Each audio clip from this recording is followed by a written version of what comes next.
കർത്താവ് എന്ത് ചെയ്തു? അവന്റെ സ്വന്തം പുത്രനെ നമുക്ക് വേണ്ടി നൽകി തന്നു. അത്രയ്ക്ക് വലിയ സ്നേഹം അവൻ കാണിച്ചു. അങ്ങനെ സ്നേഹം കാണിച്ചിട്ട് അവൻ എന്നെ ഒരു പുതിയ വ്യക്തിയാക്കുകയാണ്. ഒരു പുതിയ ഐഡന്റിറ്റിയാണ് ഞാനിവിടെ കാണുന്നത്. A new identity. എന്താണ്? Now I am somebody. നേരത്തെ ഞാൻ ഐ വാസ് നോബഡി.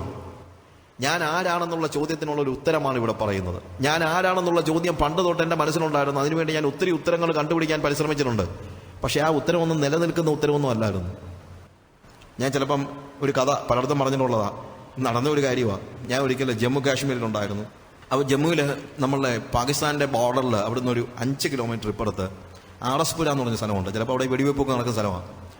അവിടെ ഒരു ചർച്ചിൽ ഞാനിങ്ങനെ പോയി. എന്നെ കൊണ്ടുപോയത് അവിടെ അഗാപ്പയുടെ ബൈബിൾ സ്കൂൾ നടത്തുന്ന ലാൻസ് എന്ന് പറഞ്ഞൊരു ബ്രദറാണ്. അപ്പോൾ ലാൻസ് അവിടെ കൊണ്ടുപോയി അവിടുത്തെ പാസ്റ്ററുമായിട്ട് കാണാനായിട്ട് പോയതാണ്. ഇപ്പോഴല്ല, ഒരു 12 വർഷം മുമ്പാണ്, 2000-ലാണ്.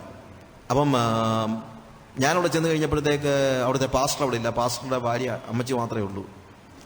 അപ്പം അമ്മച്ചിയുടെ അടുത്ത് ലാൻസ് എന്നെ ഇങ്ങനെ പരിചയപ്പെടുത്തി. ആൻറ്റി അറിയത്തില്ലേ സായിച്ചാനെ, സായിച്ചാനൊരു എഴുത്തുകാരനാണ് എന്നൊക്കെ പറഞ്ഞു. എന്നെ അമ്മച്ചി ചോദിച്ചു, ആഹാ എഴുത്തുകാരനാണോ മോനെ? ഇന്നാളെ നമ്മുടെ ഇവിടെ വന്നാൽ എഴുതിയതൊക്കെ അത് മാഞ്ഞു പോയായിരുന്നല്ലോ. അപ്പൊ അമ്മച്ചി എഴുത്തുകാരെന്ന് ചിന്തിച്ചപ്പം പെയിന്റർ ആണെന്നുള്ള ചിന്തയിലാണ് അമ്മച്ചിയുടെ മനസ്സിൽ വന്നത്. അപ്പൊ അതുകൊണ്ട് ഞാൻ വന്നപ്പോൾ വളരെ സന്തോഷം. എന്തുവാ, ആ മാഞ്ഞു പോയതൊക്കെ ഒന്നുകൂടെ ഒന്ന് എഴുതാൻ ഒരാളെ കിട്ടിയല്ലോ. പെയിന്റിംഗ് എന്ന് പറയുന്ന ജോലി അത്ര മോശമല്ലെങ്കിലും ഞാൻ അന്ന് തീരുമാനിച്ചൊരു കാര്യമുണ്ട്, ഇനി മേലാൽ എഴുത്തുകാരനാണെന്ന് പറഞ്ഞ് ആരെയും പരിചയപ്പെടുത്തത്തില്ല. അപ്പൊ ഞാൻ പറഞ്ഞത്, എന്റെ ഐഡന്റിറ്റിക്ക് ഇത്ര പ്രാധാന്യമേ ഉള്ളൂ. കാലങ്ങൾ മാറുന്നതനുസരിച്ച് അത് മാറിയെന്നിരിക്കും. ആളുകൾ മാറുന്നതനുസരിച്ച് എൻ്റെ ഐഡന്റിറ്റിയുടെ വാല്യൂ കുറഞ്ഞുകൊണ്ടിരിക്കും. പക്ഷേ ഒരിക്കലും മായാത്ത, മറയാത്ത, ഒരിക്കലും വില കുറയാത്ത ഒരു പുതിയ ഐഡന്റിറ്റി കർത്താവ് എനിക്ക് തന്നിരിക്കുകയാണ്. I am a child of God. കാൺമീൻ, നാം ദൈവ മക്കൾ എന്ന് വിളിക്കപ്പെടുവാൻ പിതാവ് നമുക്ക് എത്ര വലിയ സ്നേഹം നൽകിയിരിക്കുന്നു. ഒരുപക്ഷെ എൻ്റെ ജീവിതത്തിൽ കർത്താവ് ചെയ്ത ഏറ്റവും വലിയ ഉപകാരങ്ങളിൽ ഒന്ന് അത് തന്നെയാണെന്ന് എൻ്റെ ചിന്ത. ഞാൻ ആരാണ് എന്നുള്ള ബോധ്യം എനിക്കുണ്ട്. Who am I? I am a child of God. ആർക്കും എടുത്തു കളയാൻ പറ്റാത്തതായ ഒരു പുതിയ ഐഡന്റിറ്റി, ആർക്കും മായ്ച്ചു കളയാൻ പറ്റാത്ത ഒരു പുതിയ ഐഡന്റിറ്റി, ആർക്കും വികലമാക്കാൻ കഴിയാത്ത ഒരു പുതിയ identity. I am a child of God. ഞാൻ ദൈവത്തിൻ്റെ മകനാണ്. ജനമല്ലാതിരുന്ന എന്നെ അവൻ പുത്രനാക്കി. ജനമല്ലാതിരുന്ന എന്നെ അവൻ ജനമാക്കി എന്നുള്ളത് മാത്രമല്ല, ജനമല്ലാതിരുന്ന എന്നെ അവൻ എന്താക്കിയിരിക്കുകയാണ്? പുത്രനാക്കിയിരിക്കുകയാണ്. ഒരു ഹയർ ഗ്രേഡിലേക്കുള്ള ഒരു വളർച്ചയാണ്. 1 Corinthians chapter 6 നമ്മൾ 16 മുതലുള്ള വാക്യങ്ങൾ വായിക്കുമ്പോൾ അവിടെ നമ്മൾ കാണുന്നത്, ദേവാലയത്തിന് വിഗ്രഹങ്ങളോട് എന്ത് യോഗ്യത? നാം ജീവനുള്ള ദൈവത്തിന്റെ ആലയമല്ലോ. ഞാൻ അവരിൽ വസിക്കുകയും അവരുടെ ഇടയിൽ നടക്കുകയും ചെയ്യും. ഞാൻ അവർക്ക് ദൈവവും അവർ എനിക്ക് ജനവുമാകും. ഗുഡ്, എ പീപ്പിൾ എന്ന് ദൈവം അരുളി ചെയ്തിരിക്കുന്നുവല്ലോ. അതുകൊണ്ട് അവരുടെ നടുവിൽ നിന്ന് പുറപ്പെട്ടിരിക്കുവിനെന്ന് കർത്താവ് അരുളി ചെയ്യുന്നു. അശുദ്ധമായതും തുടരുത്. ഞാൻ നിങ്ങളെ കൈക്കൊണ്ട് നിങ്ങൾക്ക് പിതാവും നിങ്ങൾ എനിക്ക് പുത്രന്മാരും പുത്രിമാരും ആയിരിക്കും.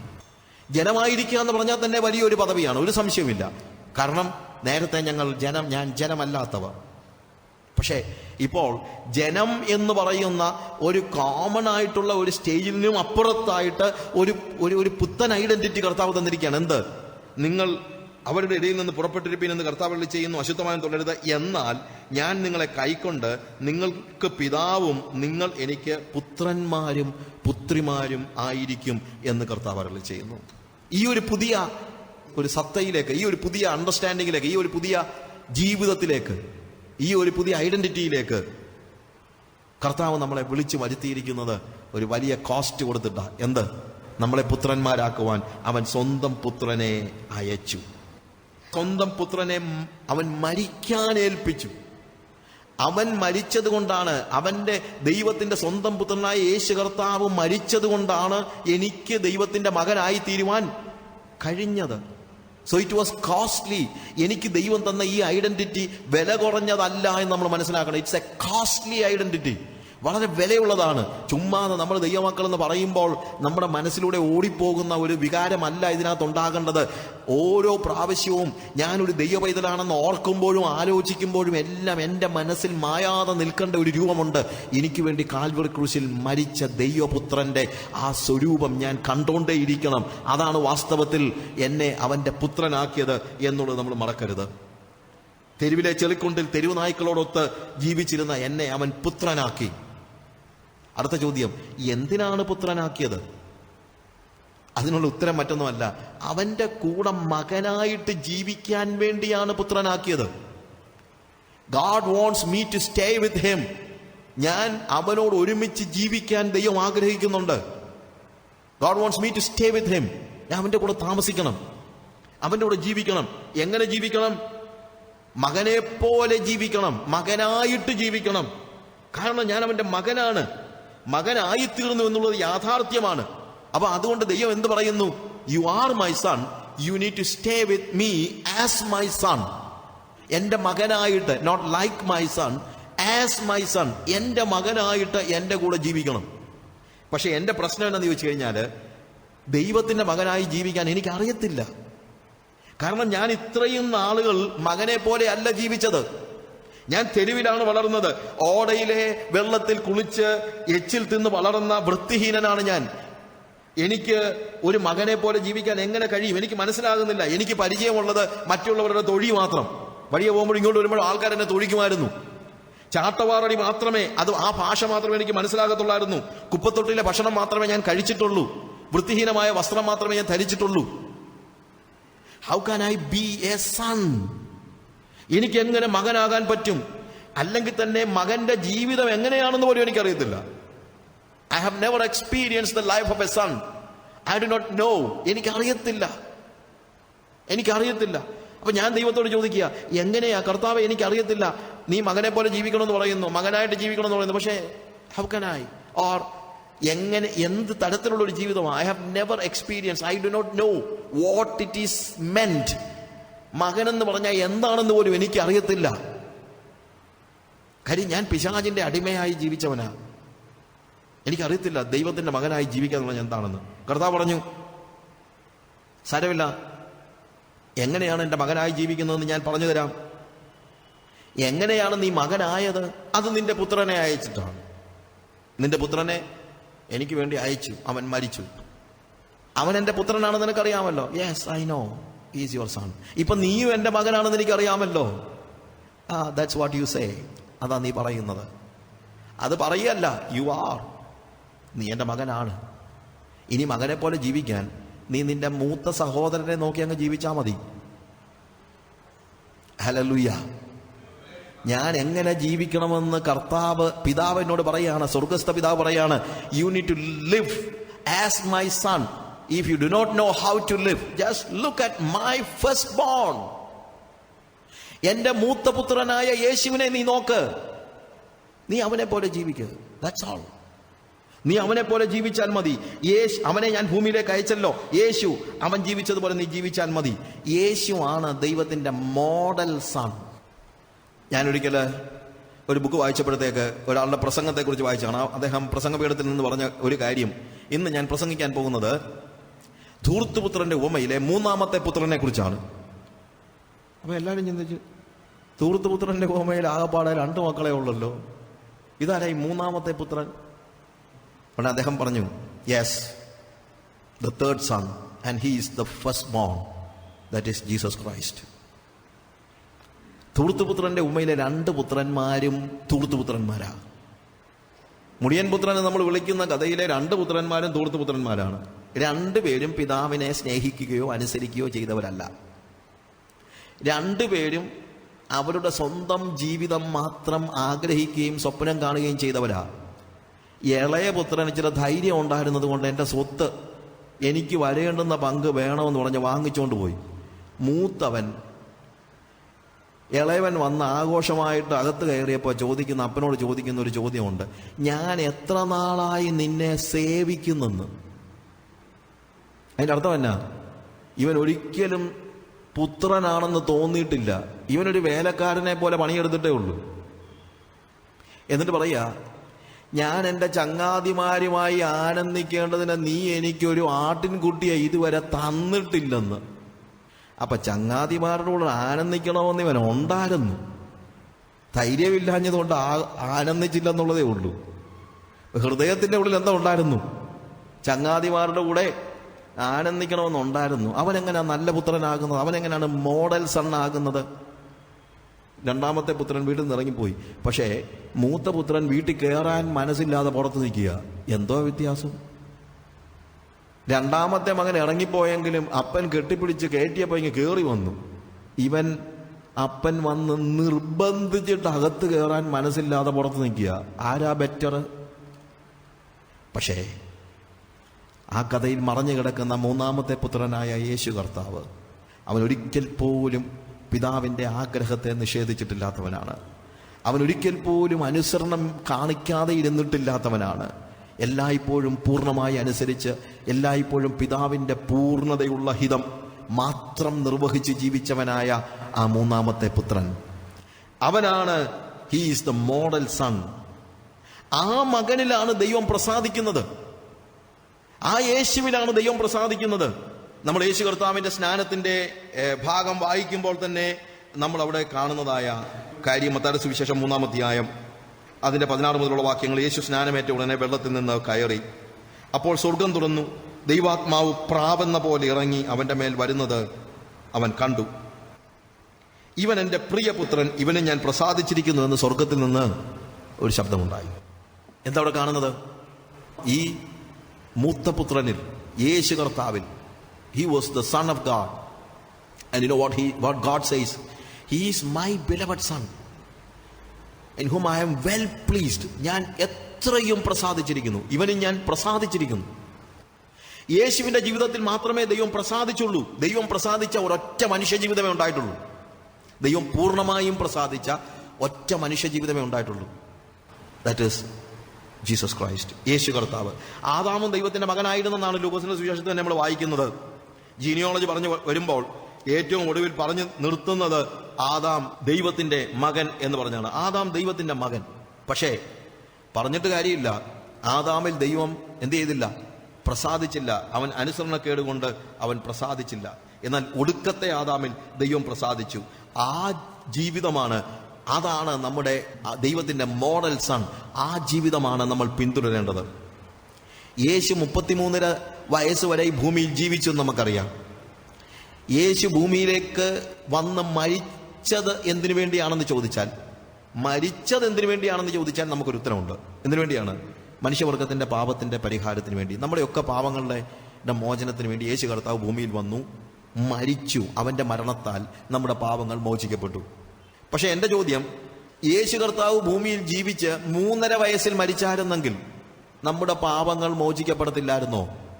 തീർച്ചയായും മോചിക്കപ്പെട്ടേനെ. കാര്യം നിർദോഷിയായ ദൈവപുത്രനായ യേശുവിന്റെ മരണം കൊണ്ട് നമ്മുടെ പാപങ്ങൾ തീർച്ചയായിട്ടും മോചിക്കപ്പെട്ടേനെ. പക്ഷേ 33.5 വയസ്സിലാണ് അവൻ മരിക്കുന്നത്. യേശു കർത്താവ് ഭൂമിയിൽ വന്ന് മരിച്ചത് എന്തിനാന്ന് നമുക്കറിയാം, നമ്മുടെ പാപങ്ങളെ മോചിക്കാൻ. പക്ഷേ 33.5 വയസ്സ് വരെ അവൻ ജീവിച്ചത് എന്തിനാണ്? അവൻ ജീവിച്ചത് നാം എങ്ങനെ ജീവിക്കണമെന്ന് കാണിച്ചു തരാനാണ്. 1 പത്രോസ് 2-ാം അധ്യായത്തിന്റെ 21-ാം വാക്യം നമ്മൾ വായിക്കുമ്പോൾ, അതിനായിട്ടല്ലോ നിങ്ങളെ വിളിച്ചിരിക്കുന്നത്, ക്രിസ്തുവും നിങ്ങൾക്ക് വേണ്ടി കഷ്ടം അനുഭവിച്ചു, നിങ്ങൾ അവന്റെ കാൽച്ചുവട് പിന്തുടരുവാൻ ഒരു മാതൃക വെച്ചേച്ചു പോയിരിക്കുന്നു.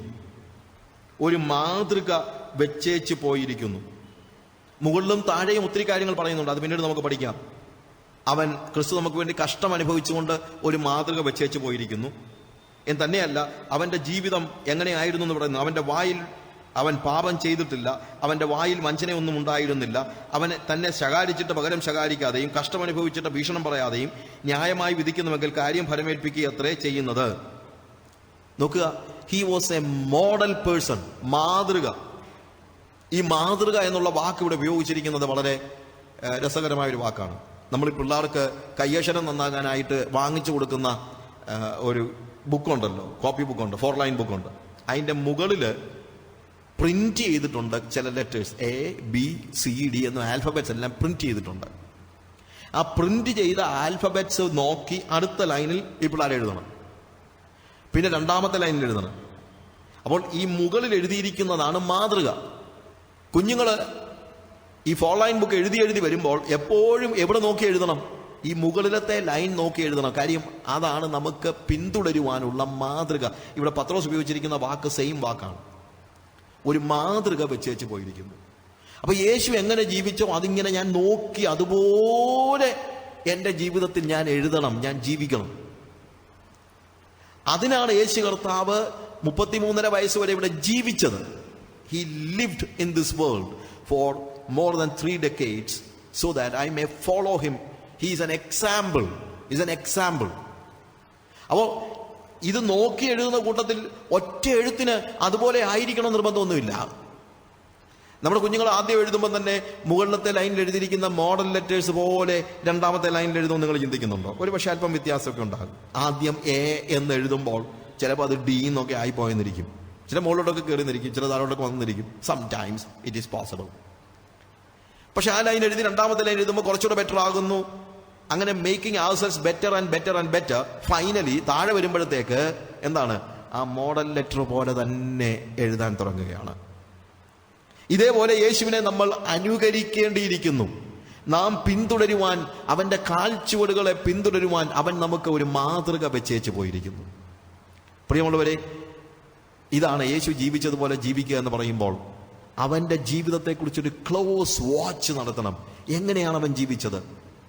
അതേ മോഡൽ, അതേ രീതിയിൽ ഞാൻ ജീവിക്കാനായിട്ട് പരിശ്രമിക്കണം. അങ്ങനെ എൻ്റെ ബോധപൂർവമായ അനുകരണത്തിലൂടെയാണ് ഞാൻ ആരായിത്തീരാൻ കഴിയുന്നത്, യേശുവിനെ പോലെ ആയിത്തീരുവാൻ കഴിയുന്നത്. പക്ഷെ ഒരു കാര്യം നിങ്ങൾ ഓർക്കണം, ചിലപ്പോൾ ഈ പിള്ളേർക്ക് പറ്റുന്ന ഒരു വലിയ അബദ്ധമുണ്ട്. എന്നു ചോദിച്ചാൽ, അവര് ആദ്യത്തെ ലൈൻ നോക്കി രണ്ടാമത്തെ ലൈൻ എഴുതും. രണ്ടാമത്തെ ലൈൻ കഴിഞ്ഞ് മൂന്നാമത്തെ ലൈൻ എഴുതുമ്പോൾ ചിലപ്പോൾ പറ്റുന്നതെന്നറിയാമോ? മുകളിലത്തെ ലൈൻ നോക്കുന്നതിന് പകരം ഇവർ രണ്ടാമത്തെ ലൈൻ നോക്കി മൂന്നാമത്തെ ലൈൻ എഴുതും. ഞാൻ പറഞ്ഞ വ്യത്യാസം മനസ്സിലാക്കണം. അങ്ങനെ എഴുതാൻ പോയി കഴിഞ്ഞാൽ കുറച്ച് കഴിയുമ്പോൾ നമ്മൾ എങ്ങും അല്ലാതായി പോകും. അതുകൊണ്ട് ആളുകൾ പറയുന്നത്, ബ്രദറെ ഇന്നലത്തെക്കാളും ബെറ്ററാ കേട്ടോ എൻ്റെ ലൈഫെന്ന്. എൻ്റെ ഇന്നലത്തെ ലൈഫിനേക്കാളും ബെറ്ററാക്കാനല്ല പ്രത്യുത. എല്ലായ്പ്പോഴും ഞാൻ നോക്കേണ്ടത് എന്താണ്? ഞാൻ കമ്പയർ ചെയ്യേണ്ടത് എൻ്റെ തന്നെ കഴിഞ്ഞ കാല ജീവിതവുമായിട്ടല്ല. പ്രത്യുത എപ്പോഴും എൻ്റെ കമ്പാരിസൺ ആരുടെ ജീവിതവുമായിട്ടായിരിക്കണം? യേശു കർത്താവിന്റെ ജീവിതവുമായിട്ടായിരിക്കണം. കാര്യം ഞാൻ പിന്തുടരുവാൻ അവനൊരു മാതൃക വെച്ചേച്ചു പോയിരിക്കുകയാണ്. ആ മാതൃക നോക്കി തന്നെ താഴോട്ട് എഴുതി എഴുതി പോകുവാൻ ആണ് ദൈവം എന്നെ കുറിച്ച് ഉദ്ദേശിക്കുന്നത്. വേറെ ഒരു മാതൃക എനിക്കില്ല. ലോകത്തിലുള്ള സകല മനുഷ്യരെ കുറിച്ചും ദൈവം ആഗ്രഹിക്കുന്നത്, നാം ഏതൊരു മനുഷ്യ വ്യക്തിയെക്കുറിച്ചും ദൈവം ആഗ്രഹിക്കുന്നതാണ് യേശു കർത്താവിനെ പോലെ ജീവിക്കണം എന്നുള്ളതാണ്. വിശ്വാസിയും അവിശ്വാസിയും ഭൂമിയിൽ ജീവിക്കുന്ന ഏതൊരു വ്യക്തിയെക്കുറിച്ചും ദൈവം ആഗ്രഹിക്കുന്നത്. That is God's design, that is God's desire. റോമാലേഖനം 8-ാം അധ്യായത്തിന്റെ 29-ാം വാക്യം വായിക്കുമ്പോൾ നമ്മളുടെ പ്രീ ഡെസ്റ്റിനേഷനെ കുറിച്ച് ആണ് അവിടെ പറയുന്നത്. നമ്മൾ എന്തിനു വേണ്ടി നമ്മളെ മുൻ നിയമിച്ചിരിക്കുന്നു. വേഴ്സ് 29, താൻ മുന്നറിഞ്ഞവരെ തന്റെ പുത്രൻ അനേകം സഹോദരന്മാരിൽ ആദ്യജാതൻ ആകേണ്ടതിന് അവന്റെ സ്വരൂപത്തോട് അനുരൂപരാകുവാൻ മുൻ നിയമിച്ചുമിരിക്കുന്നു. That is predestination. We are predestined to be conformed to the image of his son.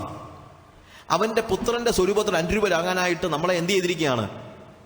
മുൻ നിയമിച്ചിരിക്കുകയാണ്, പ്രീഡെസ്റ്റൈൻ ചെയ്തിരിക്കുകയാണ്. പ്രീഡെസ്റ്റൈൻ ചെയ്യാന്ന് പറഞ്ഞു കഴിഞ്ഞാൽ ഒരു മെയ്ക്കറുടെ അല്ലെങ്കിൽ ഒരു സൃഷ്ടാവിന്റെ മനസ്സിന്റെ സ്വപ്നമാണ് വാസ്തവത്തിൽ പ്രീഡെസ്റ്റിനേഷൻ എന്ന് പറയുന്നത്. ഞാൻ ഈ വാച്ച് ഉണ്ടാക്കിയിരിക്കുന്നത് സമയം കാണിക്കാൻ വേണ്ടിയാണ്. അതാണ് അതിനുവേണ്ടിയാണ് ഉണ്ടാക്കിയിരിക്കുന്നത്. അപ്പൊ ചിലപ്പോൾ ആളുകളൊക്കെ ചോദിക്കാറുണ്ടല്ലോ, ഈ വാച്ച് നിന്ന് കഴിഞ്ഞാൽ കേട് പറ്റിയ ആളുകൾ ചോദിക്കും, എന്തിനാണ് ഇതുകൊണ്ട് കെട്ടിക്കൊണ്ട് നടക്കുന്നത്? കൊണ്ടുപോയി ചുണ്ണാമ്പിടല്ലേ ഒന്ന് ചോദിക്കും. ചുണ്ണാമ്പ് നമ്മൾ വെറ്റ മുറുക്കുന്നവർക്ക്. അപ്പൊ ഞാനിത് ചിലപ്പോൾ ആലോചിച്ചിട്ടുണ്ട്, അല്ല ഈ വാച്ചിന്റെ ഈ ഗ്ലാസ് ഒരു ചെറിയ ഒരു വിജാപിടിയൊക്കെ വെച്ച് ഒരു അടപ്പൊക്കെ ഉണ്ടാക്കുകയാണെങ്കിൽ വേണമെങ്കിൽ ഇത് ചുണ്ണാമ്പിടാനും കൊള്ളാം, ഇല്ലേ? പക്ഷേ വാച്ച് ഉണ്ടാക്കിയോനെങ്ങാണോ അത് കണ്ട അവന്റെ ചങ്കിടിക്കും. കാര്യം വാച്ച് ഉണ്ടാക്കിയവൻ ഇത് ചുണ്ണാമ്പിടാനല്ല ഉണ്ടാക്കിയത്. എന്തിനു വേണ്ടിയാണ് ഉണ്ടാക്കിയത്? സമയം കാണിക്കാനാണ്. It is predestined to show time. അത് വികലമായി കഴിഞ്ഞിട്ട് വേറെ എന്തെങ്കിലും പറഞ്ഞിട്ട് കാര്യമില്ല. അപ്പോൾ പ്രീഡെസ്റ്റിനേഷൻ എന്ന് പറയുന്നത് മെയ്ക്കറുടെ മനസ്സിലെ വികലമല്ലാത്ത തിരിച്ചറിവാണ്. അല്ലെങ്കിൽ എന്തിനു വേണ്ടി എന്നെ ദൈവം സൃഷ്ടിച്ചു എന്നുള്ളതിന്റെ ഉത്തരമാണ് എൻ്റെ പ്രീഡെസ്റ്റിനേഷൻ എന്ന് പറയുന്നത്. എന്തിനു വേണ്ടിയാണ് ദൈവം എന്നെ മുൻ നിയമിച്ചത് എന്ന് ചോദിച്ചാൽ എന്തിനു വേണ്ടിയാണ്? We are predestined to be confirmed to the image of his son. അവന്റെ പുത്രന്റെ സ്വരൂപത്തോട് അനുരൂപരാകുവാൻ വേണ്ടിയാണ് അവൻ നമ്മളെ മുൻ നിർണയിച്ചിരിക്കുന്നത്. അതാണ് ആത്യന്തിക ലക്ഷ്യം.